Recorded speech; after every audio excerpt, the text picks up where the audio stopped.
ભાદરવી પૂનમિયા સંઘ અને જિલ્લા વહીવટી તંત્ર વચ્ચેની એક આ બૃહદ બેઠક હતી અને વર્ષોથી આ પરંપરા છે અને એ આ પરંપરાના કારણે ખૂબ ઓછા સૂચનો અને જ્યાં આગળ તકલીફ પડતી હતા એના સમયાંતરે એના સોલ્યુશન થતા ગયા છે. એના કારણે આજે જે સૂચનો આવ્યા 2 થી 3 સૂચન હતા એ પણ બહુ એવા મોટા નહોતા જેના કારણે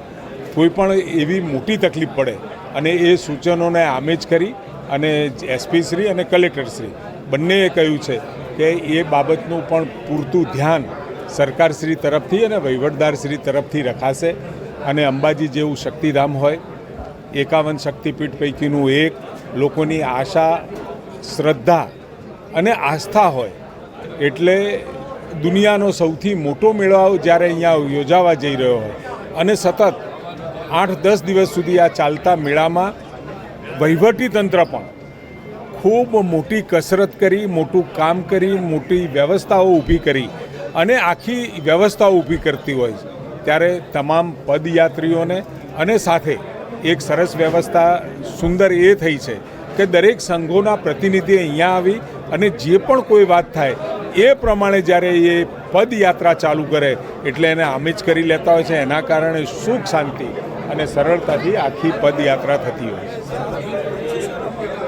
આરોગ્ય વિભાગ દરેક જગ્યાએ જ્યાં આગળ જે રૂટ ઉપર અને મોટાભાગે લગભગ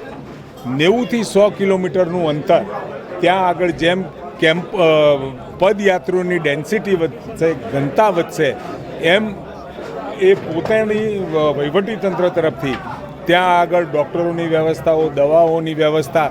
તેમજ કોઈ સેવાભાવી સંસ્થા પણ જો આ બાબતે દવાઓની વ્યવસ્થાઓ માગે, માણસોની વ્યવસ્થાઓ માગે તો પણ રાજ્ય સરકાર એને આપવાની છે અને જેમ જેમ એની ડેન્સિટી વધતી જાય, જેમ જેમ માતાજીનું મંદિર નજીક આવતું જાય એમાં આની ગહન વ્યવસ્થાઓ આરોગ્ય વિભાગ કરશે.